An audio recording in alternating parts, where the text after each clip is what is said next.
Hey, what's good? It's Andrew from ProducerSociety.com. Today I'm going to show you how to connect your mic simply into GarageBand. I was on YouTube and I noticed that no one has kind of done this in a simple way. So what I'm going to do is I'm going to show you how to do it right now. It's pretty straightforward. What you want to do, you need a few pieces of gear. Obviously, you have your microphone, and then you're going to need an audio interface, a USB Firewire cable. And then if you have a new MacBook Pro or a new computer, you're going to need the adapter for the USB cable. So I'm going to show you what this looks like right now. All right, this is what it looks like. I have it laid out on the table clearly for you, on my bed, so you can see what's going on. So here's the adapter. Don't worry, I'm going to put all this stuff in the description as well in case you want to get your hands on it. You got your adapter right here. And then you got the USB Firewire cable here, and it plugs into the audio interface. I have the Focusrite Sapphire 6 USB. And then you have your XLR cable, and that plugs into this input on the audio interface, and that goes into the mic. And it's really as simple as that. You just need that connection, and it's very basic, and that's how you do it. Now, there are other kind of mics out there. For example, I'm using a Samson Q2U right now. It's a USB microphone, so that means it doesn't need to do any of this stuff. Now, the sound quality of it isn't quite as good as a regular mic. In this particular case, I have a ribbon microphone. Normally, I would use a Shure SM58, which is this microphone right here.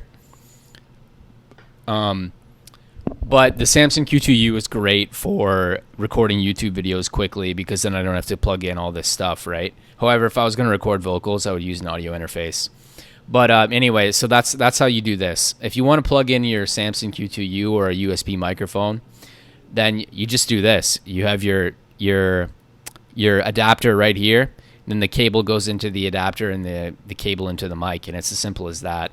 And then, there may be some additional things that you need to do. For instance, you might have to go into your system preferences, go to sound, and then it gives you an idea. Like, you got all your stuff right here that you could choose. So you choose Samson Q2U, obviously.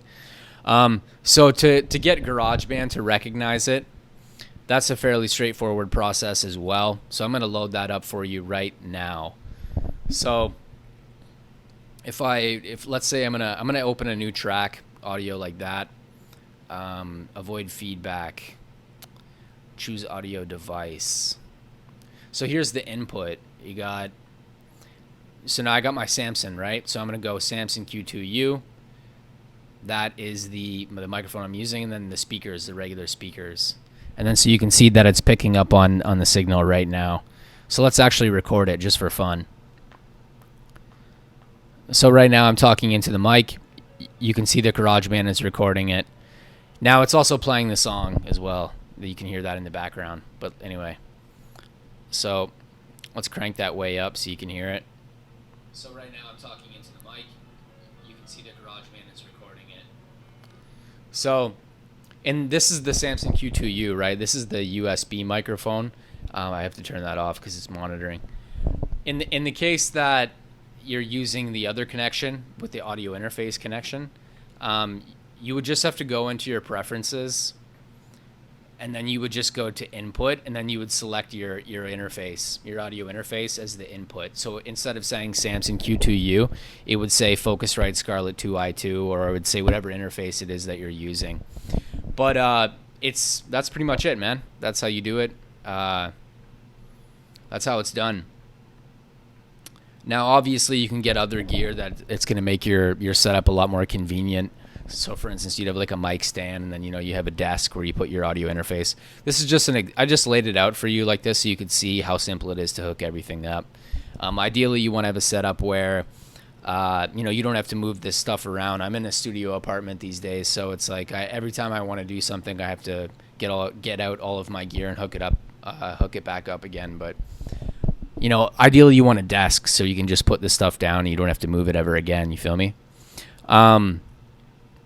Anyway, I think that's about it for this video. I don't really have much else to say. It's very simple. It's straightforward. As I said before, I'll put all the appropriate products in the video description. That way, it's easy for you to get your hands on. Anyway, oh yeah, make sure you like and subscribe. I always forget to say that.